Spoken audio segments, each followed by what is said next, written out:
আসসালামু আলাইকুম। সপ্তম শ্রেণীর বাংলা বইয়ের পঞ্চম অধ্যায় বুঝে পড়ি লিখতে শিখি। এই অধ্যায়টির পঞ্চম পরিচ্ছেদ কল্পনা নির্ভর লেখা নিয়ে এখন আমি আলোচনা করব। কল্পনা নির্ভর লেখার এইখানে একটি গল্প দেওয়া আছে। গল্পটি হলো আমরা ও ক্র্যাব নেবুলা, লিখেছেন মোহাম্মদ জাফর ইকবাল।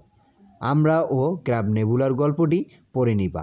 আমি আর এই গল্পটি সম্পর্কে বিস্তারিতভাবে আলোচনা করতেছি না, কারণ বিস্তারিতভাবে আলোচনা করতে গেলে অনেক সময় লাগবে। আর এই যে অধ্যায়ে যে কাজগুলো দেওয়া আছে, আমি সেই কাজগুলোর এখন উত্তর প্রদান করব। তাহলে আমি সরাসরি কাজগুলোতে যাচ্ছি। 112 পৃষ্ঠায় কাজ রয়েছে। কাজটি হলো পরে কি বুঝলাম। পরে কি বুঝলামের এখানে কয়েকটি প্রশ্ন রয়েছে। এই প্রশ্নগুলোর উত্তর করতে হবে। ক নম্বর প্রশ্নটি হলো বৈজ্ঞানিক কল্পকাহিনী বলতে কী বোঝো? এর উত্তরে আমি লিখেছি বিজ্ঞানের বিভিন্ন ধারণাকে কেন্দ্র করে লেখা কাল্পনিক গল্পকে বৈজ্ঞানিক কল্পকাহিনী বলে। খ নম্বর এর আগে কোন ধরনের কল্পকাহিনী তুমি পড়েছ? এর উত্তরে লিখেছি এর আগে আমি রূপকথা, পশু পাখির কাহিনী, দৈত্য দানবের কাহিনী, জাতীয় কল্পকাহিনী পড়েছি। এরপরে গ নম্বর প্রশ্নটি হলো আমরা ও ক্র্যাব নেবুলা গল্পের কোন কোন ঘটনা কাল্পনিক? এর উত্তরে আমি লিখেছি আমরা ও ক্র্যাব নেবুলা গল্পে রঞ্জুর বলা ভালুক ও ময়ূরের ঘটনা, মহাকাশের আগন্তুকের ঘটনা, ফ্লাইং সসার থেকে বিদ্ঘুটে প্রাণীর লেজার গান দিয়ে গুলি করার ঘটনা, রোবটের ঘটনা এবং ছাদে আসা ফ্লাইং সসার ও কাটির মতো মানুষদের ঘটনাগুলো কাল্পনিক। এরপরে ঘ নম্বর প্রশ্নটি হলো এই গল্পের কোন কোন ঘটনা বাস্তব? এই গল্পে রঞ্জুর আব্বা, আম্মা ও বোন শিউলির সঙ্গে যেসব ঘটনা ঘটে তা বাস্তবের ঘটনা, যেমন রঞ্জুর বাবা মার সঙ্গে ঘুমানো, শিউলির সঙ্গে এক ঘরে শুতে দেওয়া, পরিবারের সদস্যদের সঙ্গে কথোপকথন, রঞ্জুর চমৎকার গল্প ফাঁদা, দোয়াত ভেঙে যাওয়ার ঘটনা, শিউলিকে দেওয়া রঞ্জুর হাতের আমড়া ইত্যাদি। এরপরে উ নম্বর প্রশ্নটি হলো রূপকথার সঙ্গে বৈজ্ঞানিক কল্পকাহিনীর মিল অমিল কোথায়? এর উত্তর হচ্ছে রূপকথা ও বৈজ্ঞানিক কল্পকাহিনীর প্রধান মিল হচ্ছে দুটি কল্পনা দিয়ে তৈরি। রূপকথার কাহিনীতে থাকে লোকমুখে প্রচলিত নানা চরিত্রের গল্প, যেমন রাজা রানী, ড্রাগন, রাক্ষস, খোকস, পরী, মৎস্যকন্যা, ডাইনি ইত্যাদি গল্প। অন্যদিকে বৈজ্ঞানিক কল্পকাহিনীতে থাকে উন্নত বিজ্ঞান ও প্রযুক্তি নির্ভর নানা কাহিনী ও চরিত্রের গল্প, যেমন মহাকাশ অনুসন্ধান, সময় ভ্রমণ, মহাবিশ্বের জীবন, রোবট, ফ্লাইং সসার ইত্যাদির গল্প। রূপকথার অনেকের সৃষ্টি, কিন্তু বৈজ্ঞানিক কল্পকাহিনী ব্যক্তি বিশেষের সৃষ্টি। এভাবেই 112 পৃষ্ঠার উত্তরগুলো করবা। এরপরে আসি 113 পৃষ্ঠায় বলি ও লিখি। আমরা ও ক্র্যাব নেবুলা গল্পটি নিজের ভাষায় বলো এবং নিজের ভাষায় লেখো। এখানে যেভাবে লিখবা বলি ও লিখি। উত্তর, আমরা ও ক্র্যাব নেবুলা একটি বৈজ্ঞানিক কল্পকাহিনী। 4 বছর বয়স থেকে বানিয়ে গল্প বলা রঞ্জুর স্বভাবে পরিণত হয়েছে। পরিবারের সবাই ও স্কুলের বন্ধুরাও ব্যাপারটা জানে বলে তার গল্পকে কেউ আর বিশ্বাস করে না। শুধু তার বড় বোন শিউলি বিশ্বাস করার ভানটুকু করে। এদিকে বৈজ্ঞানিক কল্পকাহিনী পড়ে রঞ্জুর গল্প বলার ধরনটাও পাল্টে যায়। আগের গল্পগুলোতে বিশ্বাসযোগ্য হলেও বৈজ্ঞানিক কল্পকাহিনীগুলো মেনে নেবার মতো ছিল না। তবে সত্যি রঞ্জু একদিন রাতে ছাদের ওপর একটি মহাকাশযান দেখতে পায়। ফ্লাইং সসারের মতো দেখতে যানটির ভেতর থেকে কাঠির মতো বড় মাথার প্রাণী বেরিয়ে এলো। তার সঙ্গে অনেক কথাও হলো তার। ক্র্যাব নেবুলার যাত্রীদের ফুয়েল ট্যাঙ্কের ফুটোটো চুইংগামের স্টিক চিবিয়ে নরম করে সরিয়ে তুলতে সাহায্য করল রঞ্জু। বিনিময়ে পেল বিস্ময়কর এক উপহার, ক্র্যাব নেবুলার ত্রিমাত্রিক প্রতিছবি, যা আসলে একটি আমরা। অবিশ্বাস্য ও অকাল্পনিক অথচ বাস্তব সেই আনন্দময় অভিজ্ঞতাটি রঞ্জু ভাগাভাগি করতে পারল না। এমনকি তার বড় বোনের সঙ্গেও। এখানে সঙ্গেও নয়, কেননা এটিও একটি বানানো গল্প বলে শিউলি হয়তো বিশ্বাস করবে। গল্পটিতে শিশু কিশোরদের সৃষ্টিশীল ও কল্পনাপ্রবণ মানসিকতা প্রকাশিত হয়েছে। এভাবে বলি ও লিখির উত্তর করবা। এরপরে আসি 114 পৃষ্ঠায়। 114 পৃষ্ঠার এখানে বলা হয়েছে লেখা নিয়ে মতামত। লেখা নিয়ে মতামতের এখানে বলা হয়েছে আমরা ও ক্র্যাব নেবুলা রচনাটির যেসব বক্তব্য নিয়ে তোমার মতামত রয়েছে বা মনে প্রশ্ন জেগেছে তা নিচের ছকে লেখো। এখানে আমরা ও ক্র্যাব নেবুলা রচনায় যা আছে আমার মতামত জিজ্ঞাসা। 1 নম্বর, রঞ্জু তার আব্বা আম্মার হবে। এখানে আব্বা আম্মার মাঝখানে শুতে শুতে বলল ভালুকটা ঘুমাতে দেয় না। আম্মা চোখ কপালে তুলে বললেন খেলনা ভালুক তোকে ঘুমাতে দেয় না? না, যখনই ঘুমাতে যাই খামচিয়ে দেয়। এখানে আমার মতামত জিজ্ঞাসার এখানে লিখবা শিশুরা কল্পপ্রাবণ ও অনুকরণ প্রিয়, খেলাধুলা করতে পছন্দ করে। রঞ্জুও শিশু, সে বিছানায় গিয়ে দুষ্টামি করে। মায়ের চিন্তা কেন তাকে নিয়ে, সেটাই আমার জিজ্ঞাসা। রঞ্জু ঘুমাতে গিয়ে নানা কৌশল অবলম্বন করবে, সেটাই স্বাভাবিক। এরপরে 2 নম্বর, বড় বোনেরা সাধারণত নানাভাবে ছোট ভাইদের উৎপাত করে থাকে, কিন্তু শিউলি মোটেও সেরকম মেয়ে নয়। সে ধৈর্য ধরে রঞ্জুর গল্প শুনত। আমার মতামতের এখানে শিউলি ছোট ভাইকে নানাভাবে উৎপাত করে। আমার মতে এই অবস্থায় কারোই মন খারাপ করার প্রয়োজন নেই, বরং ধৈর্য ধরে সবার কথা গল্প শোনা উচিত, যার ফলে সবাই হাসি খুশি থাকবে। কিন্তু আজগুবি কোনো কথা বলা প্রয়োজন আছে কি না তাই আমার জিজ্ঞাসা। এরপরে 3 নম্বর, রঞ্জু দেখল তার পেছনে 2 মানুষ সমান উঁচু জায়গাতে গোল মতন একটা মহাকাশযান ভাসছে। সেটি বিরাট বড়, প্রায় পুরো ছাদ জুড়ে দাঁড়িয়ে আছে। ঠিক নিচে একটা গোল গর্তের মতন, সেখান থেকে নীল আলো বেরিয়ে আসছে।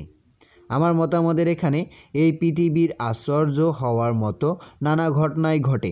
রঞ্জুও গোল যে জিনিসটা দেখল তাতে সে চোখে বিশ্বাস করতে না পারার কারণ সে পূর্বে এটি দেখেনি। তার মতো লোকদের জানার আকাঙ্ক্ষা থাকা জরুরি নয় কি? এরপরে 4 নম্বর, একটু পরে নীল আলোতে হঠাৎ একটা আবছায়া ছায়া দেখতে পায়। ছায়াটা কিলবিল করে নড়তে থাকে, তারপর হঠাৎ সেটা স্পষ্ট হয়ে যায়। মনে হতে থাকে অনেক দিন না খেয়ে একটা মানুষ শুকিয়ে কাঠি হয়ে গেছে, শুধু মাথাটা না শুকিয়ে আরও বড় হয়ে গেছে। আমার মতামতের এখানে লিখবা এখানে বলা হলো ছায়া কিলবিল করে নড়ে, তা কিভাবে সম্ভব বা এর কারণ কি? আসলে মানুষ কল্পনা করে অনেক কিছু বলে, অনেক গল্পও কাল্পনিক হয়, যার ফলে এই রচনাটি মূল্যবান হয় এবং পাঠকের মনকে আকৃষ্ট করে। এভাবেই 114 পৃষ্ঠার লেখা নিয়ে মতামতের এই কাজটি করবা। এই কাজটি খাতায় করলে অনেক ভালো হয়। এরপরে আসি 115 পৃষ্ঠায়। 115 পৃষ্ঠার এখানে বলা হয়েছে কল্পনা নির্ভর রচনা লিখি। এবার তুমি একটি কাল্পনিক গল্প লেখো। লেখাটি তুমি বানিয়ে বানিয়ে লিখতে পারো, কিংবা সেটি তোমার আগে থেকে পড়া বা কারো কাছ থেকে শোনা গল্পও হতে পারে। লেখার শুরুতে একটি শিরোনাম দাও। এখানে একটি কল্পনা নির্ভর গল্প লিখতে বলা হয়েছে আর তার শুরুতেই একটি শিরোনাম দিতে বলা হয়েছে। আমি শিরোনাম দিয়েছি একটি ভীতিপ্রদ রাত্রি। এখানে সাদের ফুফতো বোন জাকিয়া বাল্যবিবাহের শিকার হয়ে মাত্র 13 বছর বয়সে বিয়ের পিঁড়িতে বসতে বাধ্য হয়। 2 বছরের মাথায় শরতের এক সন্ধ্যায় জাকিয়া তার পিতৃগৃহে একটি পুত্র সন্তান জন্ম দেয়। প্রসবজনিত জটিলতায় দুনিয়ার আলো দেখার পূর্বেই তার সন্তান মারা যায়। জাকিয়ার শ্বশুরবাড়ি ছিল প্রায় 5 মাইল দূরে। সেখান থেকে মৃত্যু সংবাদ পৌঁছানোর দায়িত্ব অর্পিত হয় জাকিয়ার সহোদর মোস্তফা ও মামাতো ভাই সাদের ওপর। সিদ্ধান্ত হলো সকালেই লাশের দাফন সম্পূর্ণ হবে। বাড়ির কয়েকজন এক এক দিকে খবর দিতে রওনা দিলেন। সাদ ও মোস্তফা জাকিয়ার শ্বশুরবাড়ির উদ্দেশ্যে রাত 8টার দিকে রওনা করল। ফিরে আসতে তাদের রাত 12:30 বা 1টা বাজতে পারে। রাত 10টার পর সাধারণত খেয়া পারাপার বন্ধ হয়ে যায়। তারা যেহেতু দুজনেই ছোট, তাই জাকিয়ার মামা দায়িত্ব নিলেন যে তাদের ফেরত আসার সম্ভাব্য সময়ে একটু আগেই নৌকা নিয়ে ওদের বাড়ির ওপারে শ্মশান ঘাট বরাবর গিয়ে অপেক্ষা করবেন। এরপরে বাকি অংশ অপর পৃষ্ঠায়। রওনা দেওয়ার পর ফেরত এসে নৌকার জন্য তাদের যেখানে আসতে হবে সেটি ছিল একটি ভুতুড়ে জায়গা। দুই নদীর মাঝখানে এক বিশাল প্রান্তর। ওইখানে এক সময় হিন্দুদের বসতি ছিল। দেশ ভাগের পর তারা ভারতে চলে গিয়েছে, তবে তাদের ভিটেবাড়ির চিহ্ন তখনও বিদ্যমান ছিল এবং সেখানের পুরনো বৃক্ষরাজি কালের সাক্ষী হয়ে তখনও মাথা উঁচু করে তাদের বাসিন্দাদের বিগত অস্তিত্বের প্রমাণ দিচ্ছিল।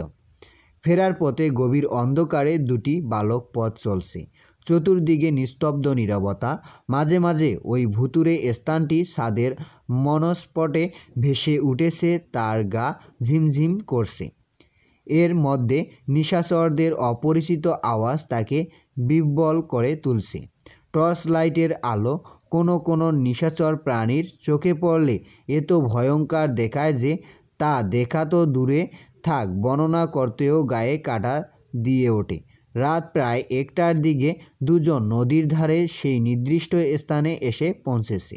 এসে দেখে সেখানে তো নয়, বরং এর 200-400 গজের মধ্যেও কোনো লোকজন বা কাকপক্ষীও নেই। দুজনেই বলাবলি করছে, তাহলে কি রেজা চাচা তাদের কথা ভুলে গেছে? এক চরম হতাশা বিরাজ করছে দুজনের চোখে মুখে। দিগন্তপানে তাকিয়ে ভাবছে কি করা যায়।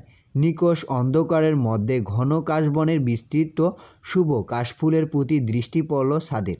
ছোট টর্চলাইটের মৃদু আলোয় মনে হলো যেন প্রাচীন ভূতের কোনো মা দাঁড়িয়ে আছেন। যদিও ভূত প্রেতের অস্তিত্বে তার বিশ্বাস ছিল না, এখানে বিশ্বাস ছিল না, কিন্তু জিনেরা যে নানা আকার আকৃতি ধারণ করতে পারে তা সে জানত। শুরু করলো ডাকাডাকি। মোস্তফা রেজা মামা বলে আর সাদ রেজা চাচা বলে প্রায় ঘণ্টাখানেক ডাকাডাকি করলো, কিছুতেই কিছু হলো না। এদিকে রেজা ভেবেছে ওদের তো ফেরত আসতে কমসে কম 4 ঘন্টা লাগবে, তাই ঘণ্টা 3-এর জন্য ঘুমিয়ে তারপরে কাউকে সাথে নিয়ে তাদের আনতে যাবেন বলে যে ঘুম দিয়েছিলেন সে ঘুম তার ফজরের আগে আর ভাঙেনি। রাত তখন 2টার মতো, আকাশে চাঁদ ছিল না। এই নির্সীম নির্জন প্রান্তে দুটি ক্লান্ত বালক ঘন কাশফুলের সাথে গা এলিয়ে নিরুপায়ের মতো দাঁড়িয়ে আছে। 3 দিক থেকে শেয়ালের ডাক আর নিশাচর পাখি ওড়ার শব্দে এমন অবস্থার সৃষ্টি হয়েছে যে পিছনে ফিরে খেয়াঘাট বা রাস্তা যাওয়ার সাহসও তারা হারিয়ে ফেলেছে। এমন সময় হঠাৎ দ্রুতগামী ঘোড়ার পদধ্বনি যেন নদীর পাড় দিয়ে পূর্ব দিক হতে পশ্চিম দিকে যাচ্ছে। শব্দ ক্রমশ বৃদ্ধি পেয়ে ছাদের দেহ সংলগ্ন হয়ে দূরে মিলিয়ে গেল। ভয়ে দুজনেরই শরীর প্রায় অবশ হয়ে গেল। দুজনেই শব্দ শুনেছে, কিন্তু কেউ কাউকে বলতে পারল না। কিছুক্ষণ পর আবার একই শব্দ। ভয়ের মধ্যেও সাদ নিবিড়ভাবে পর্যবেক্ষণ করল কিছু চোখে দেখা যায় কি না, কিন্তু দ্রুতগামী ঘোড়ার একাধিক মনে হলেও তার কাছে কিছুই দৃশ্যমান হলো না। যেভাবে কাছ থেকে শোনা গেল তাতে অন্ধকারের মধ্যেও শরীরী কিছু হলে অবশ্যই দেখতে পাওয়ার কথা, কিন্তু দেখতে না পাওয়ায় দুজনে এতটাই ভয় পেল যে প্রাণপাতের আশঙ্কা হলো। সাদ মোস্তফাকে বলল, ভাইয়া কোনো শব্দ শুনতে পেয়েছো? বলল, হ্যাঁ, ঘোড়ার দৌড়ের শব্দ। কথা বলতে বলতে তৃতীয়বারের মতো একই শব্দ। এখানে এই জিনিসটা হবে না, এখানে এটি ভুল হয়েছে। এখানে সে বাবার কাছে শুনেছে আজানের শব্দ শুনলে দুষ্ট জিনেরা পালিয়ে যায়। মনে পড়তেই সজোরে আজান ফুঁকে দিল। কিছুক্ষণ নিরীক্ষণ করল, আর ঘোড়ার পদধ্বনি নেই। মনের মধ্যে সাদের অনেক সাহস সঞ্চার হলো। খেয়াঘাটের দিকে হাঁটতে থাকলো। খেয়াঘাটে যাওয়ার কিছুক্ষণ পরেই দূর থেকে মুয়াজ্জিনের কণ্ঠে ফজরের আজান ভেসে আসতে থাকলো। পাটনিরা ঘাটে আসতে শুরু করলো। দুজনেই নিরাপদে বাড়ি পৌঁছে গেল। এভাবেই কল্পনা নির্ভর একটি গল্প এখানে লিখে রাখবা। তাহলে এই ছিল পঞ্চম অধ্যায়ের পঞ্চম পরিচ্ছেদ কল্পনা নির্ভর লেখা আমরা ক্রাব নেবুলা এর সম্পূর্ণ উত্তর। ধন্যবাদ সবাইকে এতক্ষণ সঙ্গে থাকার জন্য। ভিডিওটি ভালো লাগলে লাইক এবং সাবস্ক্রাইব করবেন।